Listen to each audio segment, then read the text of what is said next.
Bonjour, bienvenue sur le plateau d'Informatic News pour notre rendez-vous hebdomadaire, l'invité de la semaine, qui reçoit les responsables des entreprises IT présentes en France. Et aujourd'hui, nous avons le plaisir de recevoir Frédéric Brousse, qui est directeur général de DocuSign France. Frédéric Brousse, bonjour. Bonjour. Merci d'avoir accepté notre invitation. Avec plaisir. On commence toujours par une question d'actu, donc un élément, un fait, une tendance qui a retenu votre attention, évidemment qui est lié à notre secteur de ces dernières semaines. Qu'est-ce qui a pu, parmi beaucoup de choses qui arrivent dans notre secteur, qu'est-ce qui a pu retenir votre attention? Comme vous dites, parmi beaucoup de choses, parce que c'est vrai qu'il se passe plein de choses. Il y a un retour aussi à la normale après Covid, avec des changements d'habitude de travail qui, évidemment, pour DocuSign a un impact important. Si j'essaye peut-être d'être dans l'actualité un peu plus spécifique et de regarder ce qui se passe en matière de régulation et en matière justement de contrôle régulatoire par l'Europe de la partie signature électronique, on est sur le point d'avoir un nouveau règlement européen mis à jour qui contrôle et qui donc gouverne les règles de signature électronique. Donc c'était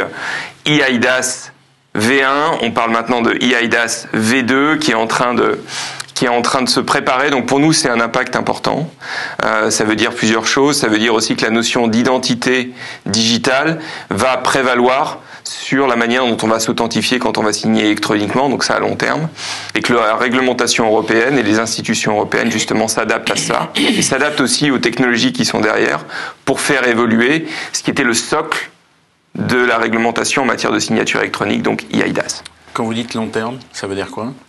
C'est toujours difficile de voir à long terme en matière de réglementation européenne, mais clairement on attend eIDAS V2 là, dans les prochains mois, et on pense que ça va gouverner ce qui va se passer sur les 5-6 prochaines années. Si on regarde le règlement européen d'origine, donc eIDAS c'était à peu près 2016, donc là on arrive au bout de 5-6 ans avec une première évolution, et on pense que la notion d'identité numérique au sein de l'espace européen et la manière dont les États européens vont donner à chacun de leurs citoyens une identité digitale, c'est quelque chose qui va se mettre en place dans les 3-4 prochaines années. Il y a des pays qui sont en avance, il y a des pays qui l'ont déjà fait, il y a des pays qui en parlent beaucoup et qui vont le faire. La France est l'un d'eux. Il y a plusieurs socles qui existent déjà, qui sont un petit peu les prémices de cette identité numérique, dont France Connect par exemple. Mais quand on ira plus loin, on va se retrouver avec un cadre réglementaire au niveau européen qui permettra pour les gens de signer ou de s'authentifier automatiquement avec leur identité numérique, et donc de gagner beaucoup de temps et de gagner beaucoup de facilité dans l'évangélisation et la mise en place de la signature électronique. Est-ce que vous diriez que la France est en avance, en retard, ou elle se situe dans une bonne moyenne des pays européens dans cette évolution? Je pense que la France est dans une bonne moyenne, mais c'est un grand pays. Et les grands pays sont plus longs et plus difficiles à transformer. C'est vrai qu'on voit beaucoup d'innovation, beaucoup plus de facilité dans un pays, par exemple, comme la Belgique, à mettre en place un système qui s'appelle ITSME, qui est donc l'identité numérique des citoyens belges. Pour un pays de plus de 60 millions d'habitants comme la France, pour un pays comme l'Allemagne, c'est plus long, c'est un petit peu plus compliqué. On se rend compte qu'il y a un certain nombre de barrières. Et puis, vraiment, dans le contexte international qu'on connaît aujourd'hui, il y a énormément de contrôle des sécurités, énormément d'enjeux en matière de sécurité. Et c'est vrai que ce soit la France ou l'Allemagne, on a des autorités de contrôle qui sont vraiment très à cheval et très au point sur la partie sécurité, et qui mettent ça au premier rang des priorités. Et c'est normal. Parce que finalement, l'identité, comme la signature électronique, c'est une histoire de sécurité, c'est une histoire de confiance, avant tout. Et je pense que le jour où les citoyens auront vraiment une confiance forte dans l'identité numérique, et notamment dans la protection des données qui est derrière, par rapport à tout ce qui peut se passer aussi au niveau des GAFA, et pareil, la mise en place par l'Europe de systèmes de protection des données vis-à-vis de ses citoyens contre les géants américain, quand on arrivera à cet état de confiance, je pense que ça pourra accélérer. Très bien. Et pour nous, c'est un accélérateur fort. Alors effectivement, la confiance, ça se perd très vite et c'est long à regagner. Exactement. Alors justement, parlons de DocuSign. Vous parliez des géants américains. Vous commencez à devenir un géant américain, si je puis dire, parce que vous demandez de présenter, mais en deux mots, DocuSign, c'est une société qui a été créée en 2003 à San Francisco, spécialisée dans la signature électronique, la gestion des identités et l'automatisation des processus. L'année dernière, en 2021, vous avez réalisé un chiffre d'affaires de plus de 2 milliards, ouais, en progression très rapide, et on en reparlera à la fin de cet entretien. Et en France, donc DocuSign France, en fait, vous avez accéléré votre présence sur le territoire français avec la reprise de OpenTrust. Donc, est-ce que ça présente à peu près qui vous êtes? Est-ce que vous pouvez détailler un petit peu? Alors, ça présente bien qui nous sommes. C'est vrai qu'à l'origine, l'idée du fondateur de DocuSign, c'était de permettre aux agents immobiliers aux États-Unis de pouvoir signer électroniquement plutôt que de ramener à la maison des tonnes de papier. C'est quelqu'un qui avait développé ça pour son épouse qui était agent immobilière. Donc c'est la petite histoire. Et puis évidemment, DocuSign est devenu depuis le leader de la signature électronique dans le monde. Et alors en France, pour pouvoir s'implanter, pour pouvoir être tout de suite pertinent vis-à-vis des clients, c'est vrai qu'on a fait l'acquisition d'OpenTrust. Alors c'était il y a 6 ans maintenant, hein. Mais avec OpenTrust, DocuSign France est devenu tout de suite un tiers de confiance, capable d'émettre des certificats, et dans le cadre de la réglementation, la fameuse réglementation eIDAS dont je parlais, capable de couvrir les 3 niveaux de signature: simple, avancé, qualifié. Et aujourd'hui, on est le seul acteur de la signature électronique, toujours à ce jour en Europe, qui est vraiment capable, de manière autonome, de proposer à un client ces 3 niveaux de signature, donc allant jusqu'à la signature qualifiée, qui nécessite une identification vidéo et visuelle, pour pouvoir avoir le plus haut niveau de signature. Est-ce que vous êtes, je dirais, fortement implanté et spécialisé sur certains secteurs, ou est-ce que vos solutions sont à terme, parce que des contrats, ça se signe, je dirais, partout, dans tous les secteurs, est-ce qu'à terme, vous êtes amené à finalement être utilisé par toutes les entreprises? On est vraiment utilisé par toutes les entreprises, par tous les secteurs et toutes les tailles d'entreprises. C'est ça qui est assez intéressant. Le Covid a évidemment le fait de travailler à domicile, le fait d'être chacun chez soi et de devoir continuer à opérer, à signer des documents, à signer avec son notaire, à signer avec son entreprise, à embaucher des gens. Donc ça a été clairement ça a un facteur vraiment démocratisé la signature ouais. électronique.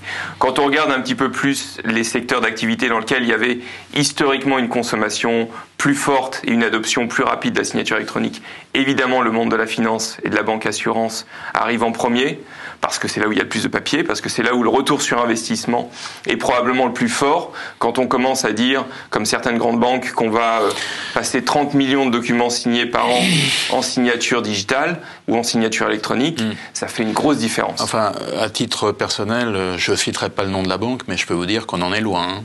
Toutes ne sont pas au même niveau de maturité. À signer en 3 exemplaires, paraphé chaque page, donc ça reste quand même un peu basique comme système. Eh ben, on y travaille. On y travaille. Et j'espère que votre banque y travaille aussi. Alors, peut-être avec nous, peut-être pas, je ne sais pas, mais on y travaille et croyez-moi, hein, parmi les plus grandes banques françaises, il y en a, on est assez en avance.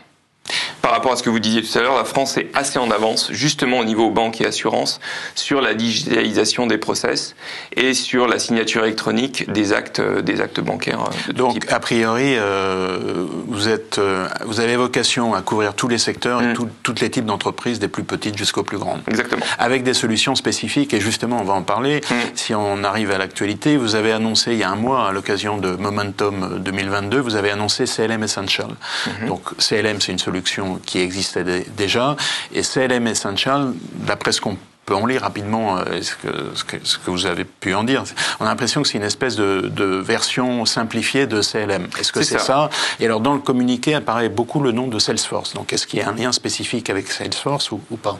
Alors, pour revenir à CLM Essentials, il faut repartir de la stratégie de DocuSign que vous évoquiez rapidement tout à l'heure. C'est-à-dire qu'on est historiquement acteur de la signature électronique, bien évidemment.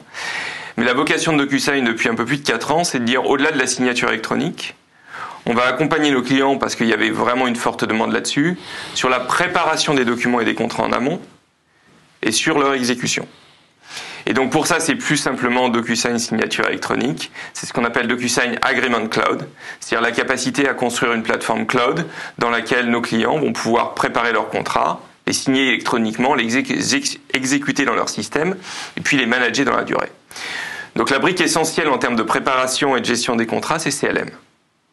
Donc CLM, c'est un outil qui permet de préparer ces contrats, et puis de les envoyer ensuite en signature, et dans la durée, de les gérer avec de l'intelligence artificielle pour pouvoir revenir au contrat à un moment donné et pouvoir vraiment comprendre ce qu'il y avait en termes de risque ou d'opportunité dans un contrat.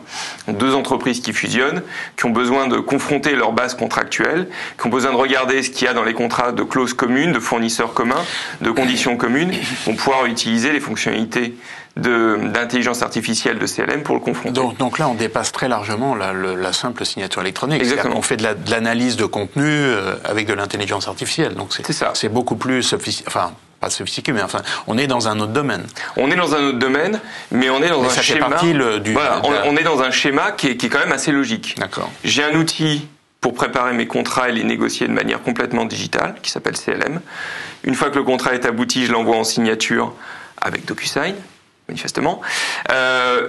L'intégration dans les plateformes, vous parliez de Salesforce, permet de faire en sorte que on veut permettre à nos clients qui sont des clients Salesforce de générer leurs contrats, les envoyer en signature et qu'ils soient directement implémentés sans qu'ils aient à sortir de Salesforce. C'est-à-dire qu'on ne veut pas les envoyer vers une plateforme DocuSign, on veut qu'à partir de leur instance Salesforce... complètement intégré dans... Exactement. Ils génèrent leurs contrats, ils génèrent leurs documents, ils le négocient. Alors là, évidemment, ils travaillent sur le CLM de DocuSign, mais ils restent dans l'environnement Salesforce. C'est-à-dire qu'à partir du moment où le contrat ou le document est généré, ça part automatiquement et toujours dans Salesforce en signature avec DocuSign. Et une fois que le document est signé par leur client ou par leur fournisseur, je ne sais pas, directement dans Salesforce, le statut d'une opportunité ou d'une transaction va changer. C'est-à-dire, c'est bon, c'est signé.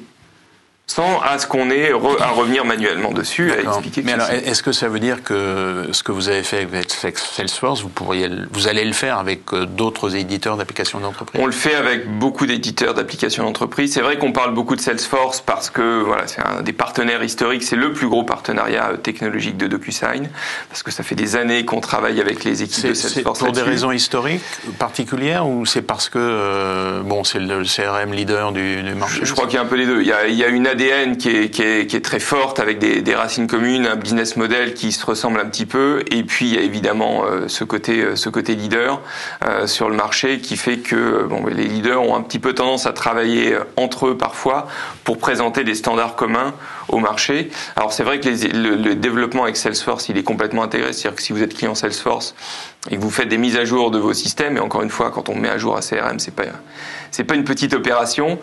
Systématiquement, vous avez la garantie que les systèmes DocuSign qui sont attachés vont suivre en termes de versionning. Mais pour revenir à ce que vous dites, on a un écosystème de plus de 350 applications intégrées. Donc, comme pour Salesforce, avec Microsoft, avec Zoom, avec Workday, avec Oracle, avec Ariba. Alors, justement, on a des intégrations. C'est un peu la question que je voulais aussi vous poser. C'est finalement, votre solution n'existe qu'en complément de solutions partenaires, solutions tiers. Vous avez cité tous les éditeurs de logiciels, et donc plus de 350. Quelle est votre politique en matière de partenariat? Comment ça fonctionne? Je dirais en effet que notre solution elle ne va se déployer massivement que si on est intégré dans cet écosystème-là. C'est-à-dire que la plateforme DocuSign en elle-même, il y a toujours des gens dans les entreprises qui veulent l'utiliser. Un département juridique, par exemple, qui n'a pas d'outils de ce type-là, il va utiliser DocuSign. Mais ça reste quand même assez marginal. Si on veut massifier l'usage, en effet, il faut être intégré dans Workday, il faut être intégré dans Salesforce. Donc pour nous, c'est un axe éminemment important d'être toujours intégré dans ces systèmes, d'avoir un système d'API qui soit le plus ouvert possible et qui permette à des clients de développer spécifiquement l'intégration avec DocuSign, mais aussi de pouvoir se reposer sur les intégrations standards. Est-ce que vous vous appuyez sur les API de ces éditeurs-là ou est-ce que ce sont vos propres API? Comment ça fonctionne? En général, c'est nos propres API qui sont utilisées par ces éditeurs-là. Et après, on a certaines intégrations spécifiques comme celle avec Salesforce où là, il y a vraiment un travail de co-développement. Voilà, j'allais dire, le développement se fait par les deux parties. Oui. C'est-à-dire que n'importe qui a un logiciel qui n'aurait pas nativement de connecteur DocuSign peut utiliser notre set d'API pour faire un développement sur mesure. Après, avec Salesforce, avec Workday, avec quelques autres, avec Zoom par exemple, on a annoncé il y a quelques mois une intégration native dans Zoom. C'est-à-dire que vous êtes dans votre conférence Zoom, vous avez besoin de faire signer une formation par exemple un PV de présence ou un certificat, vous envoyez l'enveloppe directement à partir de Zoom à tous les participants à la conférence. Et je prends Zoom comme exemple, mais ça marche aussi avec Microsoft Teams et avec d'autres outils. Mais voilà un exemple d'intégration où on n'a pas à faire un développement spécifique. Nativement, il y a un connecteur DocuSign pour Zoom. Et puis à partir de là, vous pouvez, pendant votre session, envoyer un document à signer.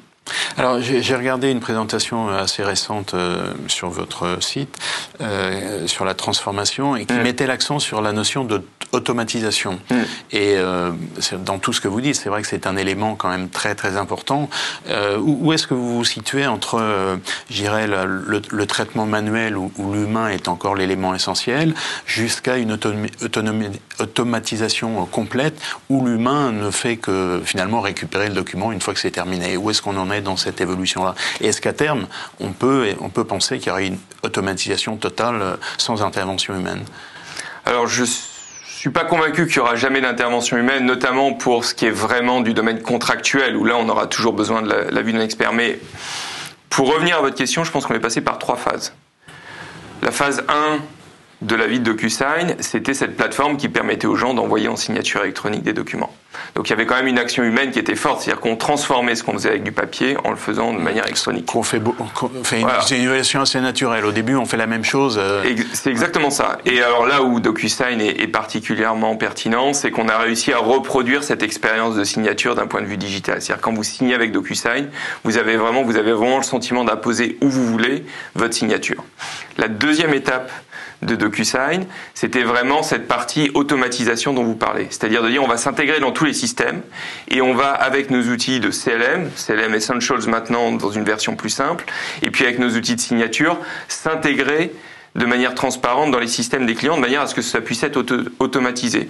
On a par exemple avec les fournisseurs de RPA des accords très proches pour que eux aussi puissent venir connecter leur UiPath ou autre à DocuSign. Donc ça, c'est vraiment la deuxième étape. Et c'est là où on voit la massification de la signature électronique. C'est-à-dire qu'on va pouvoir partir d'un principe où, sur le bon vouloir des gens d'utiliser du papier ou d'utiliser de l'électronique, on a basculé à un mode qui permet de dire, voilà, dans mon organisation, pour envoyer une proposition commerciale à signer à un client, on doit l'envoyer depuis le CRM et à travers DocuSign en signature électronique. Et là, on massifie l'usage en matière de signature et en matière de contrat.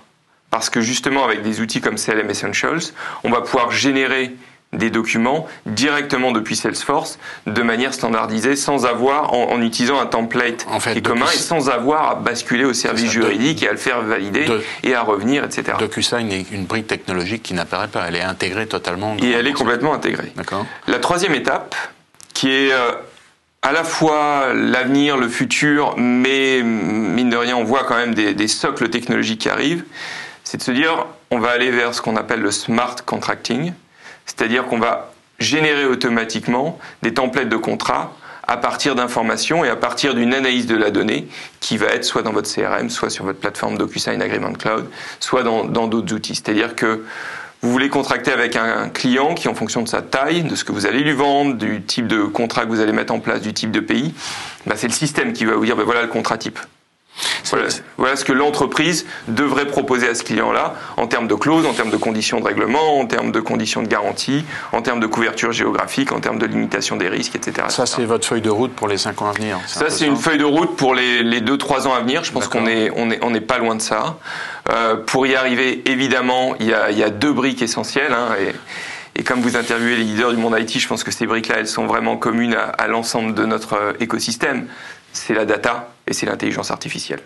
Et là où vraiment DocuSign travaille énormément, c'est pour construire le socle data, le socle de la donnée, qui va permettre, avec les briques d'intelligence artificielle qu'on détient déjà, puisqu'on a fait des acquisitions et puis des développements là-dessus, de venir justement transformer les bases contractuelles en quelque chose de vivant, en quelque chose d'intelligent. Et le smart contracting, c'est ça. C'est un contrat qui, parce qu'il est 100% digital, parce qu'il est lié au système d'information et parce qu'il est automatisé, va vivre. Et plutôt que l'image du contrat qu'on signe une fois, qu'on range dans une armoire et qu'on sort jamais, ce qui va se passer maintenant, c'est que les contrats vont être des organismes vivants dans lesquels il va y avoir de la donnée, dans lesquels il va y avoir de la vie, dans lesquels on va prendre des informations, dans lesquels on va évidemment évaluer les risques et qui vont nous donner beaucoup de vélocité quand on va vouloir, quand il va y avoir des opérations de fusion-acquisition, des investissements, des ouvertures de pays, etc. C'est intéressant comme je dirais, votre démarche, parce que finalement vous êtes parti du bout de la chaîne, la signature, et vous remontez progressivement dans le document et dans l'évaluation, la compréhension de ce document. C'est assez étonnant. C'est vrai, et finalement c'est parce que ce sont les clients qui nous le demandent. Les clients ils reviennent vers nous en disant mais votre truc c'est génial pour signer.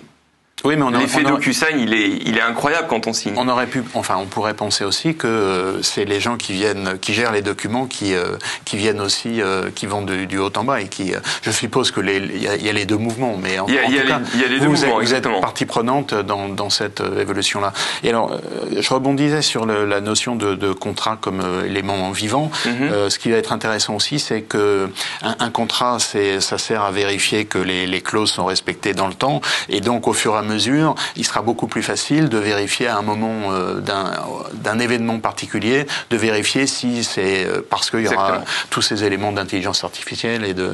Puis changement législatif, il y a un changement de loi, il y a une nouvelle loi, il y a une nouvelle réglementation qui se met en place. Comment on fait pour revoir les 15 dernières années ou les 10 dernières années de contrats signés pour voir quels sont les contrats qui sont conformes à cette réglementation, quels sont les contrats qui nécessitent d'être amendés, quels sont les contrats qui sont complètement obsolètes. Et c'est vrai que si on n'a pas un outil d'intelligence artificielle qui est capable de scanner et d'aller comprendre ce qui se passe dans un contrat, on va être très limité. Est-ce que vous iriez jusqu'à dire que c'est presque un changement de métier de votre part ? Pour nous, c'est un changement de métier, oui. C'est-à-dire qu'on passe d'un outil complexe et très fortement évolutif, mais malgré tout qui était au début un outil de signature électronique, à ce concept d'agreement cloud, à ce concept de plateforme cloud dans lequel il y a plusieurs briques. Et autour de la signature électronique, l'autre grande brique, et on parlait de la nouvelle réglementation eIDAS, donc dans sa deuxième version, c'est l'identité. Et il se trouve que une des fiertés pour moi en tant que directeur général de DocuSign France, c'est que le pôle de recherche et développement pour les notions de signature digitale et pour l'identité de DocuSign dans le monde, c'est la France.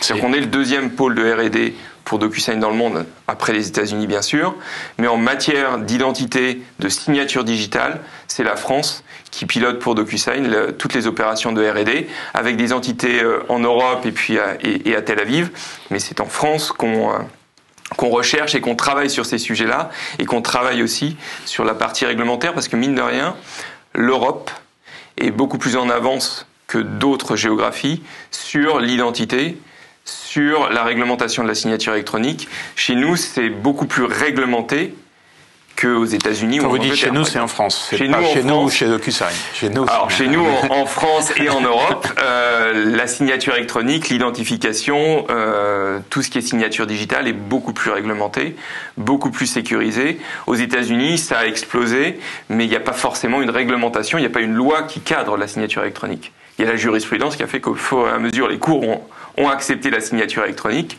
et voilà. Alors, en Europe, il a fallu cadrer. En France, il a fallu transformer ça dans une réglementation pour dire oui, la signature électronique, à partir du moment où elle est recevable, à partir du moment où elle a les contraintes de sécurité et d'identification nécessaires, elle est au moins aussi valable que la signature papier, voire même encore plus forte. Quand on parle de signature qualifiée, dont je parlais tout à l'heure, on a quand même un retournement de la charge de la preuve. Parce que l'identification est complètement liée à la signature. Alors tout à l'heure, vous avez cité deux éléments importants, la data, l'intelligence artificielle. Il y en a un troisième dont je voudrais parler aussi, c'est le cloud, qui est quand même un élément essentiel dans votre développement et dans votre activité. Est-ce que toutes vos solutions sont disponibles exclusivement sur le cloud, vous allez le dire. Et quels sont vos accords de partenariat avec les grands opérateurs de services cloud? Et qu'est-ce que vous avez à dire sur, je dirais, les initiatives qui sont prises actuellement sur le cloud de confiance? Alors, nous, on opère nos services en mode cloud. C'est-à-dire que sur nos propres infrastructures. D'accord. Et alors, un des critères forts, évidemment, est l'exigence pour pouvoir opérer et être un tiers de confiance au sein de l'Union européenne, ce que nous sommes, c'est d'avoir nos data centers au sein de l'Union européenne et d'être contrôlés par une autorité de certification au sein de l'Union européenne. Donc il se trouve que DocuSign en Europe a choisi l'ANSSI, donc en France, comme étant son autorité de validation et de contrôle. Donc on est, nous, audités régulièrement par l'ANSSI sur des data centers qui sont en France exclusivement pour l'émission des certificats, et puis en France, en Allemagne et en Hollande pour tout ce qui est opération du cloud. Donc il y a le cloud, et après il y a la manière dont on les opère d'un point de vue data center. Et la situation à l'heure actuelle, c'est 100% de nos services sont délivrés en mode SaaS, donc à partir de nos clouds, qui sont nos data centers en propre. Et ces data centers, pour nos clients européens, ils sont en France. Mais alors, si par exemple, je prends le cas de Salesforce, j'ai utilisé une application Salesforce qui, elle a intégré votre solution DocuSign. Finalement, mon dialogue, il va être avec Salesforce. Vous avez un peu disparu de la circulation, si je puis dire. Oui, mais Salesforce va appeler les services de DocuSign, et vous, votre document, votre contrat, il est chez DocuSign. On est dans le cadre du multi-cloud alors. Donc vous conservez la partie qui vous concerne, si je puis dire. Oui. Donc, on ne va pas déporter l'exécution de nos services sur les data centers de Salesforce. On va conserver, et c'est Salesforce qui va appeler le service DocuSign. Donc tout est interconnecté. C'est vrai que pour l'utilisateur, vous avez raison, c'est complètement transparent. Oui. Mais dans la réalité, le document que vous avez à un moment donné signé électroniquement est confié à DocuSign parce qu'il est un tiers de confiance, il reste chez DocuSign. Donc finalement, pour vous, toutes ces initiatives de cloud de confiance, ça ne vous concerne pas trop, puisque vous êtes souverain pour votre propre activité. Aujourd'hui, on a cette chance d'être déjà présent en France, d'être déjà contrôlé par l'ANSSI, donc de garantir à nos clients le plus haut niveau de sécurité en matière de contrôle de leurs données, en matière de traçabilité, en matière de localisation des données. Donc c'est vrai qu'on n'est pas trop impacté par tout ça.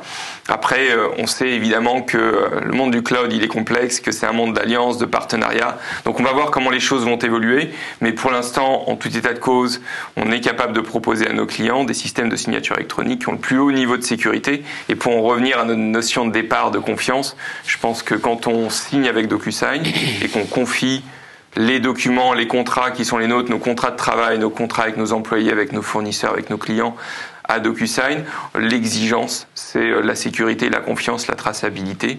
Et c'est vrai que c'est là-dessus qu'on travaille énormément. Et le fait d'avoir toutes ces équipes de recherche et développement, nos ingénieurs et nos techniciens en France pour opérer le système DocuSign au sein de l'Union européenne, c'est très fort. Et donc ça, c'est le savoir-faire d'OpenTrust que vous avez récupéré, je suppose. Voilà, qui a beaucoup évolué depuis, comme vous vous en doutez, mais c'est exactement ça. C'est-à-dire qu'on a rapidement pu opérer ce niveau de confiance parce qu'on a racheté une société dont c'était le métier en France. Vous pouvez donner quelques clients français significatifs ? Oui, alors quand je regarde, alors c'est toujours pareil, les clients sont ravis d'utiliser DocuSign, mais pas toujours prompts à nous permettre de communiquer. Mais c'est vrai qu'on a vraiment des clients dans tous les secteurs d'activité. Bon, on est présent auprès de 80%, je crois, du CAC 40. Moi, j'ai eu l'occasion de faire des communications dans la presse avec des gens d'Engie, par exemple, sur la manière dont ils avaient mis en place DocuSign pour basculer sur un télétravail plus fort. Lors de notre dernier événement que vous évoquiez, on avait BNP Paribas Wealth Management qui nous a expliqué aussi comment ils avaient mis en place la signature électronique. Et puis, différents acteurs de différents secteurs. On a un acteur, par exemple, de la livraison rapide en point relais qui donc fait travailler beaucoup de livreurs dont le seul contact avec l'entreprise, quelque part, c'est une application, mais qui ont quand même besoin de signer des contrats de travail, qui ont besoin de signer des reçus quand ils délivrent. Donc, Stuart et Pickup, qui fait partie du groupe Chronopost, par exemple, a témoigné aussi lors de notre dernier événement de la manière dont ils avaient mis en place DocuSign et de la manière dont ça pouvait vraiment changer la relation qu'ils avaient à la fois avec leurs clients, mais aussi, bien évidemment, avec leurs employés, c'est-à-dire notamment avec les livreurs qui sont à vélo, en train de délivrer, en train d'aller d'un point relais à un autre, et qui ont besoin de pouvoir tracer en temps réel la signature et les documents de livraison, de transférabilité, tout autant que les contrats de travail de ces livreurs. Et donc, c'est ce qu'utilise Stuart et Pickup. Deux mots pour terminer sur l'avenir de DocuSign. Si on regarde les chiffres récents, on est quand même On ne peut être qu'étonné de la croissance, absolument étonnante. Je vois multiplié par 3 en 3 ans, multiplié par 8 ou 9 en 6 ans depuis 2016.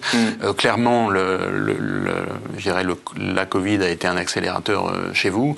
Ça c'est les aspects positifs. Les aspects négatifs, c'est que la rentabilité n'est pas encore au rendez-vous. C'est que le cours de l'action, c'est pas spécifique à DocuSign. Je crois que tous les acteurs du cloud, les GAFAM en particulier, ont pris un peu la douche froide.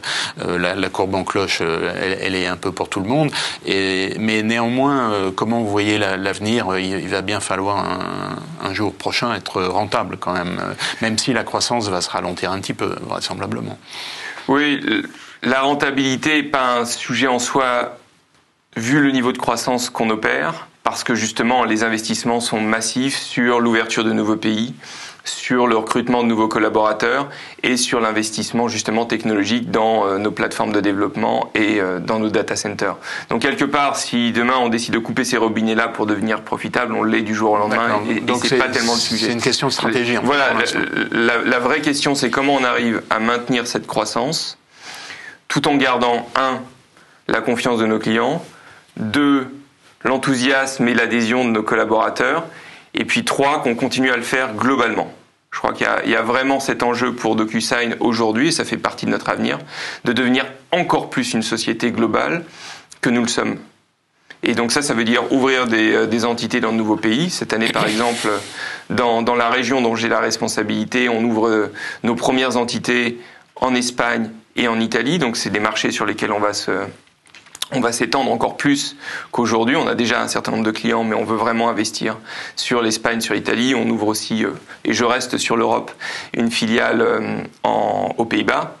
Donc voilà, cet investissement pour être plus global est assez important. Et puis c'est vrai qu'on a franchi aussi un cap symbolique. Vous parliez des 2 milliards tout à l'heure, mais on a franchi un autre cap symbolique, c'est qu'il y a eu plus d'1 milliard de personnes qui ont signé avec DocuSign depuis la création de l'entreprise. Mais ça, c'est des clients. Il y a les solutions gratuites et les solutions payantes. C'est ça? Dans ce milliard, il y a les solutions en ligne, les solutions gratuites, les solutions payantes, les très grandes entreprises qui signent des centaines de millions de documents DocuSign, et puis des TPE qui ont fait signer leur premier contrat. Vous avez utilisé le mot global, le mot local est très important aussi, parce que vous avez nécessité, vous l'avez longuement dit, d'avoir une présence locale pour être en respect avec les réglementations. C'est ça, c'est exactement ça. Une des raisons principales, c'est qu'on est dans un domaine fortement réglementé. Donc quand on est dans un domaine fortement réglementé, quand on est dans un environnement dans lequel, certes, on est dans une économie mondiale, mais il y a toujours une part de défiance vis-à-vis de ce qui peut se faire aux États-Unis, vis-à-vis des puissances étrangères. Donc il y a une volonté quand même, en particulier pour l'Europe, de pouvoir contrôler la donnée des citoyens européens, mais de pouvoir aussi contrôler la manière dont les documents et les données sont gérés au sein de l'Union européenne. Et donc si on n'est pas capable de répondre à ça pleinement, c'est vrai que c'est un frein à devenir cette entreprise qui est à la fois globale, on a besoin d'être global pour vraiment amener les technologies au bon niveau, mais qui est surtout locale dans la manière dont elle l'exécute et dont elle gagne la confiance de ses clients et puis de ses collaborateurs, parce qu'encore une fois, chez DocuSign France, on a fait une très forte croissance aussi. On a continué à recruter pendant le Covid et on a quasiment doublé nos effectifs depuis 5 ans. Très bien. Écoutez, on a fait un tour assez complet. En tout cas, Frédéric Brousse, merci beaucoup. Oui, merci à vous.